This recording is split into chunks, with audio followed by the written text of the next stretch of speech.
यं ब्रह्मा वरुणेन्द्ररुद्रमरुतः स्तुन्वन्ति दिव्यैः स्तवैः वेदैः साङ्गपदक्रमोपनिषदैः गायन्ति यं सामगाः ध्यानावस्थित तद्गतेन मनसा पश्यन्ति यं योगिनो यस्यान्तं न विदुः सुरासुरगणा देवाय तस्मै नमः। वसुदेवसुतं देवं कंसचाणूरमर्दनं देवकी परमानन्दं कृष्णं वन्दे जगद्गुरुं। जी, अध्याय गीता का अध्याय 14 और आज के जो श्लोक हैं वो हैं 24 और 25। नहीं, एक ही दो बचेंगे। दो बचते हैं तो अगले सत्र में ले लिए जाएंगे वो। जी, तो इसका हम वाचन करते हैं। सम दुख सुखः स्वस्थः सम दुख सुखः स्वस्थः समलोष्टास्म काञ्चनः समलोष्टास्म काञ्चन तुल्यप्रिया प्रियो धीरः तुल्यप्रिया प्रियो धीरः तुल्यनिन्दात्मसंस्तुतिः तुल्यनिन्दात्मसंस्तुतिः मानापमानयोः तुल्यः मानापमानयोः तुल्यः तुल्यः मित्रारिपक्षयोः तुल्यो मित्रारिपक्षयोः सर्वारम्भ परित्यागी सर्वारम्भ परित्यागी गुणातीतः स उच्यते गुणातीतः स उच्यते। जी, देखिए ये जो अध्याय है ये गुणत्रय विभाग योग है, ठीक है। लेकिन ये जो अंत के हमारे 4 श्लोक बचते हैं इसमें जो वर्णन है वो गुणातीत चेतना का वर्णन है। अभी तक आपने पिछले सारे श्लोकों में ये जाना है कि इस प्रकृति के 3 गुण क्या हैं, उनके प्रभाव क्या हैं, और सारा बंधन अगर किसी का है मनुष्य की चेतना पर तो वो इन 3 गुणों का ही बंधन है, जिसे सत, रज और तम कहते हैं। भगवान श्री कृष्ण ने अब तक उन 3 गुणों की बहुत ही सुंदर ढंग से परिभाषा आपको बता दी है कि सत क्या है, रज क्या है और तम क्या है। और आप चूंकि उसी त्रिगुणों के चक्रव्यूह में फंसे हुए हैं तो अब प्रश्न उठता है कि आपको उन त्रिगुणों के चक्रव्यूह से कैसे बचाया जाए और कैसे मुक्त किया जाए, और वह जो त्रिगुणातीत चैतन्य है उसके लक्षण क्या हैं। जो व्यक्ति त्रिगुणातीत हो गया है उसके लक्षण क्या हैं। कई लिंगई किमाचार।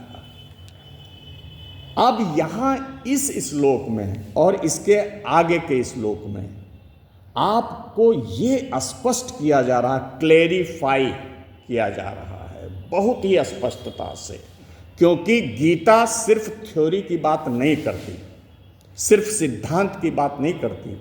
गीता सिद्धांत के साथ साथ व्यवहार की भी बात करती है। अगर कोई भी दर्शन कितना भी उत्कृष्ट हो, लेकिन मानव के जीवन में वो व्यवहार के तल पर ना उतरे तो उसका कोई अर्थ नहीं होता है।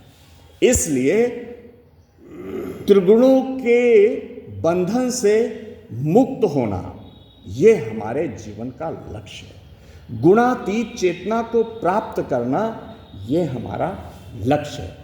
लेकिन उस गुणातीत चैतन्य को प्राप्त करने के लिए आपको करना क्या है, कैसा आचरण, कंडक्ट आपका होना है। गीता आपको इस 24वें में और 25वें में बहुत ही सुंदरता के साथ और बहुत ही व्यवहारिक ढंग से उसका वर्णन करती है। अब देखिए, जो गुणातीत जिसे होना है, जिस व्यक्ति को तीनों गुणों के पार जाना है और मुक्तावस्था का आनंद लेना है, क्या करना है उसको? सम दुख सुखा स्वस्था। इसमें स्वस्था पद को आप सबसे पहले ले लीजिए। स्वस्थता का मतलब है जो अपनी आत्म चेतना में स्थित है। स्वस्थ का मतलब यही नहीं होता कि आपको कोई बीमारी नहीं है। यहाँ जो स्वस्थ का आध्यात्मिक अर्थ है वो स्व में स्थिति होना, वो ये है स्व में स्थित होना, अपने आत्म भाव में स्थित हो जाना। ये यहाँ इसकी आध्यात्मिक परिभाषा है स्वस्थता। तो सबसे पहले आप इसमें स्वस्थता को लीजिए। आत्म भाव में स्थित जब आप होंगे तो ये जो आगे के सारे गुण धर्म हैं वो आप में विकसित होते चले जाएंगे, खिलते चले जाएंगे। क्या फिर आप ये भी हो सकता है कि दुख और सुख में सम। देखिए कितनी बड़ी चीज़ है ये, सबसे बड़ी सारी चीज़ों को अगर आप वर्गीकृत करें, कैटेगराइज करें तो वो दो में टूट जाती हैं। सारे अनुभव, जीवन के सारे अनुभव सिर्फ दो कैटेगरीज में टूट जाते हैं, और वो क्या है? सुख और दुख। इनके अतिरिक्त कोई कैटेगरी नहीं होती है। तो उन दोनों में जो गुणातीत चेतना जिसको प्राप्त करनी है तो सम। दुख की कोई स्थिति बने समता, सुख की कोई स्थिति बने समता, और यह आत्मा की चेतना है। आत्मा की चेतना ऐसी चेतना है जो प्रकृति के किसी भी परिवर्तन से, ये प्रकृति के परिवर्तन है जो आप में गुजरते हैं। प्रकृति के सारे परिवर्तन है, सुख और दुख, तो ये आप में गुजरेंगे। तो होना क्या है कि आप अपने स्वस्था, अपने आत्म भाव में स्थित रहिए और दोनों के प्रति सम रहिए। सम सुखा दुखा। देखिए ये दोनों ऐसी स्थितियां हैं, दुख और सुख की, हर कोई का ये अनुभव होता है कि इसमें हल्का फुल्का विचलन तो हो ही जाता है। आदमी थोड़ा बहुत हिल डुल जाता है ना। सुख आया तो थोड़ा हिल जाता है और दुख आया तो थोड़ा हिल जाता है। भगवान कहते हैं, गीता कहती है कि नहीं, इन दोनों प्रकृति के परिवर्तनों में शुद्ध रूप से प्रकृति के परिवर्तन है, और इसमें आप अपनी चेतना को, आप अपनी आत्मा को जिसमें कि आप स्थित हैं, बिल्कुल इसे समदृष्टि से देखिए, क्योंकि न सुख रहने वाला है और न दुख रहने वाला है। स्वस्थता। और क्या करना है देखिए व्यवहार में। अब ये थोड़ी सी कठिन चीज है, यद्यप श्री रामकृष्ण परमहंस ने श्री अग्रवाल जी करके दिखाया था। एक दिन उन्होंने पहले पत्थर कुछ फेंके नदी में, गंगा नदी में, और फिर सोना किसी ने उनको अर्पित किया था, उसको भी फेंक दिया। तो लोग जो चकित हुए कि ये क्या कर रहे हैं रामकृष्ण परमदेव, ये कर क्या रहे हैं। लेकिन सबके सामने उन्होंने सोने को भी नदी में गौतम बुद्ध के साथ फेंक दिया था। जी, गौतम बुद्ध जा रहे थे कहीं, तो एक जो उनका विरोध करता था उसने आधा घंटा तक उनको गालियाँ दी। गालियाँ मतलब जो आधा घंटा जब हो गया तो उसने उनके, गौतम बुद्ध ने उनके हाथ जोड़े कि भैया अभी कुछ अगर बाकी रह गया है तो कल मैं इसी समय आ जाऊंगा, तब वो पूरा करेंगे। जी, मतलब उनको इतनी गालियाँ देने के आधा घंटा उन्होंने सुना शांति से। तो जो सम सदुख वाली बात आई वो क्योंकि वो अपनी चेतना में स्थित थे, उनको उन गालियों से असर नहीं पड़ा। उन्होंने कहा भैया कल इसी समय हम फिर आ जाएंगे, आप अपना कोटा पूरा कर दीजिएगा। तो सम लोस्टास्म कांचना, कांचना आप जानते हैं ये सोना, स्वर्ण और पत्थर में और ये लोस्ट माने होता है मिट्टी, और इसमें एक पद और है आस्म, आस्म का मतलब होता है पत्थर। तो मिट्टी और पत्थर और सोना तीनों में समभाव होना चाहिए, समदृष्टि होनी चाहिए। मतलब जो मिट्टी है, जो पत्थर है, वही सोना भी है, थोड़ा सा परिष्कृत रूप में, और कुछ नहीं है। और मूल रूप में यहाँ गीता जानते हैं क्या कह रही है? गीता कह रही है कि सर्वत्र मिट्टी पत्थर सोने की दृष्टि नहीं होनी है, क्योंकि व्यवहार में तो मिट्टी मिट्टी है, पत्थर पत्थर है और सोना सोना है। व्यवहार में तो सब अलग अलग चीजें हैं। ये सिर्फ समत्व की जो चेतना है वो आत्म भाव से प्रादुर्भूत होती है। जब आप आत्मस्थ हैं, क्योंकि सारा कुछ जो रूपायण है, जितनी चीजों के, जितने वस्तुओं के निर्माण हुए हैं वो आत्मा के निर्माण है, मूल रूप में उसमें आत्मा ही है। इसलिए सर्वत्र आपकी जो दृष्टि होगी वो आत्म दृष्टि होगी, और आत्मा की दृष्टि में सर्वत्र वासुदेव सर्व। वहां आप न मिट्टी देख रहे हैं, न पत्थर देख रहे हैं, न कांचन देख रहे हैं, वहां तो आत्म दर्शन हो रहा है, तभी ये संभव है, अदरवाइज संभव नहीं है। तो सम लोस्टास्म कांचना, मिट्टी पत्थर और सोने में भी आपकी सम दृष्टि होना चाहिए। आप ये देखो कि सर्वत्र एक आत्म तत्व ही विराजमान है। फिर क्या है?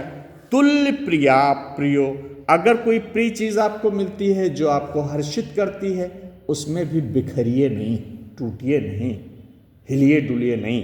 और अप्रिय अगर कुछ भी मिलता है जिसको आप पसंद नहीं करते हैं, उसमें भी अपनी चेतना का साम्य, इक्वानिमिटी आपको मेंटेन करनी है। You have to maintain your equanimity before what you like and before what you don't like. तुल्य अप्रिय, अप्रिय और प्रिय के बीच में भी वही साम्यता आपके होना चाहिए। और देखिए आगे भी वही है, धीरा। धीरा का मतलब होता है विवेकवान। धीर वही हो सकता है जो आत्मस्थ हो। जो शरीर प्राण मन इंद्रियों में स्थित होगा वो कभी धीर नहीं हो सकता है, क्योंकि एक जो धीर तत्व है, जो किसी भी स्थिति में विचलित नहीं होता है, वो आत्म तत्व है। और बाकी अगर कोई शरीर के तल पर है, प्राण के तल पर है, इंद्रियों के तल पर है, मन और बुद्धि और अहंकार के तल पर है, तो निश्चित रूप से वो अधीर नहीं, वो विचलित होगा ही, विचलित होगा। हल्का सा उसका नेचर है, उसका धर्म ही है, प्रकृति वो प्रकृति में है, वो प्रकृति में है। और प्रकृति अधीर होती है, प्रकृति कभी धीर होती नहीं, धीर सिर्फ आत्मा ही होती है। तो आपको क्या है, देखिए चूंकि इतने सारे जो चीजें हैं, जैसे सुख और दुख और मिट्टी पत्थर और सोना, ये भौतिक जगत की बात है, और प्रिय चीजें और अप्रिय चीजें, और निंदात्म संस्तुति, निंदा और स्तुति में भी समान, और निंदा में भी और स्तुति में भी। प्रशंसा हो कोई प्रभाव नहीं, और निंदा हो तो कोई प्रभाव। वही जो उदाहरण दिया, तो निंदात्म संस्तुति, तो दोनों में आपको अपने आप को, ये किसकी है? ये सामान्य मानव की चेतना का वर्णन यहाँ नहीं है, और न वैसा वो कोई कर सकता है। ये बड़े अभ्यास की बात है। निरंतर आपको इसको एक्सपेरिमेंट में लेना होता है। इसको आप अभ्यास में निरंतर जब रखते हैं तो धीरे धीरे आप ऐसा कर सकोगे। ऐसा नहीं है कि कर नहीं सकोगे। ये गीता का व्यवहारिक पक्ष है, ये प्रैक्टिकल लेसन्स हैं गीता के।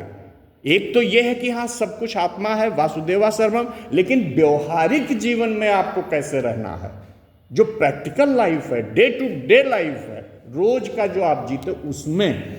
अच्छा, ये है बड़ी गजब की चीज़। और बहुत सारे लोगों में मैंने देखा कि वो बड़ा समत्व में रहते हैं, चाहे जो कुछ परिवर्तन हो उनके चेहरे पे मुस्कान रहती है, स्थिति कुछ हो और चाहे जो परिस्थिति हो, हर परिस्थिति में वो समता की चेतना में, अर्थात योग की चेतना में रहने का प्रयास करते हैं और नहीं योग सिद्ध हो जाते हैं, भाई डे बाय डे उसकी तरफ बढ़ेंगे ना, योग सिद्ध हो जाते हैं। अब इसमें देखें 25 में, इसमें भी वही है, मान और अपमान तुल्यः। आप देखिए इसमें जो अंतिम पद है उसके ऊपर आप लोग जरा ध्यान दें, क्या लिखा हुआ है, पढ़िए जरा, मित्रारि पक्षयो। इसमें दो हो गए हैं, मित्र और अरि, दुश्मन, मित्र और अरि। अब यही ये दो चीजें करते हैं। अगर मित्र है तो क्या करेगा, आपका मान, और ही करेगा आपका, और अरि जो है वो आपका अपमान करेगा। ठीक हो गया। तो ये लास्ट में इन्होंने लास्ट के पद में इस पूर्वार्ध में डाला मित्रारि पक्षयो, मान आपका करेगा मित्र, और जो अरि है शत्रु है वो आपका अपमान करेगा। इन दोनों में तुल्य भाव, तुल्य मानापमानयो तुल्य, और तुल्य मित्रारि पक्षयो। मित्र और शत्रु में भी समत्व की दृष्टि आपकी होनी चाहिए। इसमें सर्वत्र आपको सिर्फ आत्म दृष्टि से ही ऐसा आप कर सकते हो, और कोई ऐसी दृष्टि नहीं। अगर सांसारिक दृष्टि आप ले आए, शरीर और अहंकार की दृष्टि ले आए, मन और बुद्धि की दृष्टि ले आए, तो ऐसा करना संभव नहीं है, ऐसा नहीं हो सकता। फिर मित्र मित्र रहेगा, शत्रु शत्रु रहेगा, फिर मान मान रहेगा, अपमान अपमान रहेगा। सब अहंकार के तल पे खेल होते हैं। लेकिन आत्मा का तल ऐसा है जो सबको एक यूनिट बना देता है। फिर हमारे आपके जितने भी भेद होते हैं वो गिर जाते हैं, वो ढह जाते हैं। आत्मा ही एकता का परम सूत्र है। आप ये समझ लीजिए, आत्मा का जो तल है, अहंकार जितना विभाजन लाता है, आत्मा उतना ही एकता लाती है। इस चीज को समझ लीजिए। वो स्थिरता रहेगी, स्थिरता। गुणातीत चेतना का मतलब है एकता की चेतना, वो जो बात, और गुण की चेतना का मतलब है विभाजन की चेतना। यही दो मूल बिंदु होते हैं जो हमको समझना होता है। पॉइंट पर जब स्थिर हो जाएंगे तब वो चेतना है जी। तो गुणातीत चेतना का मतलब है एकता की चेतना, आत्मा की चेतना, और गुण की चेतना का मतलब है विभाजन की चेतना, अहंकार की चेतना, मन और बुद्धि की चेतना। जहां आप बट जाते हैं वहां आप एक हो जाते हैं। इस चीज को हमें समझ लेना चाहिए। और अब ये देखिए इसके उत्तरार्ध में बहुत ही प्यारी बात है, सर्वारंभ परित्यागी। यह है अहंकार शून्यता की स्थिति, अर्थात आपके अंदर कर्ता भाव का पूरा खो जाना, चले जाना, और उस कर्ता भाव की तरह आत्मा का आधार निर्मित हो जाना, आत्मा का फैल जाना। ये होता सर्वारंभ परित्यागी का मतलब होता है कि अब आपसे किसी भी कर्म का प्रारंभ आरंभ हो ही ना, ये चीज हुई। अब कर्म हम बहुत दिनों से फील कर रहे हैं कि I am not doing any work, क्योंकि लगातार हम भगवान को समर्पित करते हैं। अब मेरे अंदर एक ऐसी चेतना निर्मित हो रही है, या सबके अंदर हो सकती, जितना आप भगवान को देते जाओ, भगवान को दे, तो लगता है कि मेरे अंदर जो कर्म हो रहा था और एक कर्ता भाव एक कॉन्क्रीट फॉर्म में स्टैब्लिश था। आप समझ रहे हैं हमारी बात? आपके अंदर जो एक कर्ता भाव था कि yes I am doing this thing and I am doing that thing, वो धीरे धीरे रिजॉल्व हो जाएगा। वो आपका नष्ट होने लगता है धीरे धीरे धीरे धीरे। कहीं कहीं हो सकता है फिर आप कर्ता क्रिएट कर, कि मैं कुछ कर ही नहीं रहा हूं। हाँ, आपका तो अर्पण है। अब कर्म तो होंगे, प्रकृति तो है वहां, आत्मा तो है, कर्म तो होंगे, लेकिन जो अंदर कर्ता श्रेय ले रहा था मैं कर रहा हूं, तो यही है सर्वारंभ परित्यागी, कि अब अहंकार के रूप में किसी भी कर्म की जो स्थिति थी वो निर्मित हो ही नहीं रही है। You are no longer a doer, आप अब कर्ता नहीं है, कर्ता भाव नहीं है। अब कर्मों का जो बंधन आपके लिए सृजित हो रहा था वो नहीं सृजित हो रहा। ये देखिए यही कौशल है, योगिक कौशल यही है, यही स्किल है, और यही आंतरिक संन्यास भी है। इसी को आंतरिक संन्यास कहते हैं, सर्वारंभ परित्यागी, कि अंदर कोई भी किसी भी क्रिया का जो कर्तापन पहले कॉन्क्रीट रूप में स्टैब्लिश था, it is no longer there, it is no longer there, it has come to an end. सर्वारंभ, ये बहुत गजब की चीज है। ये जो सर्वारंभ परित्यागी हल्की चीज नहीं है, ये तो कल्मिनेशन है साधना का। कर्ता भाव का उड़ जाना, ये तो कल्मिनेशन है साधना का, ये अंतिम स्थिति है। This is the climax of our sadhana. Climax है, कल्मिनेशन है, अंतिम स्थिति है कि आपके अंदर से जो युगों युगों से एक कर्ता भाव था और आनंद ले रहा था, हर एक कर्म का, हर एक चीज का आनंद ले रहा था, जिधर से भी आनंद लेता था वो उसे उठा लेता था, अपने हिस्से में कर लेता था। हाँ, अब कुछ नहीं, वो अब है क्या, इसको समझ लीजिए।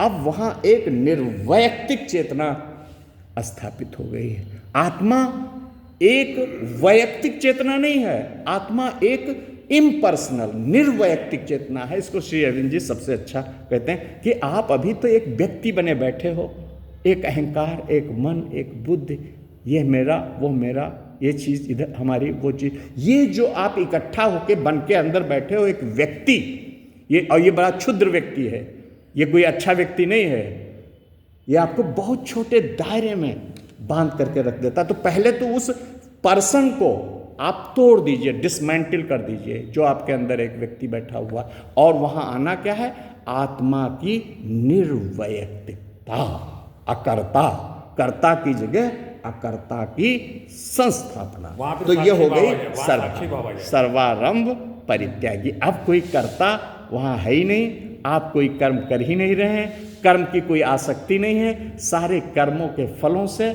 आप दूर, बहुत दूर चले गए हैं, बहुत दूर चले गए हैं। वाह, इसी को क्या कहा गया है, गुणातीतः सः उच्यते। कितनी चीजें, कितने गुण हो गए, सुख दुख में समता, मिट्टी पत्थर और सोने में समत्व की चेतना, प्रिय हो तो भी कोई फर्क नहीं, अप्रिय हो तो भी कोई फर्क नहीं, मित्र और शत्रु, और निंदा हो तो भी कोई फर्क नहीं, और आपकी स्तुति हो तो भी कोई फर्क नहीं, मान हो तो भी कोई फर्क नहीं पड़ता, अपमान हो तो भी कोई फर्क नहीं पड़ता, मित्र आए तो भी स्वागत है, और मित्र नहीं है तो भी उसके साथ हमारी कोई घृणा नहीं है, द्वेष नहीं है, क्योंकि अब हम सर्वत्र आत्मदर्शी हैं। अब हम सर्वत्र वासुदेवा सर्वम, अब हम सर्वत्र एकत्व की चेतना में हैं और आत्मा की चेतना में हैं, आत्मा की अनंतता में हैं, और आत्मा की ऐसी अनंतता में है जहां ये संसार के ऊपरी सारे जो भेद हैं, विभेद हैं, ये हमको नहीं घेर पाते, ये हमको काट नहीं पाते। हम अब आत्मा की अनंत एकता में, अमर एकता में पहुंच गए हैं, और अब हम मुक्त चेतना है, और वो मुक्त चेतना ही गुणातीतः। त्रिगुणों में रहना बंधन है, त्रिगुणों से मुक्त होना गुणातीत हो जाना है। यही इन दो श्लोकों का मूल भाव और मूल दर्शन है। Thank you very much.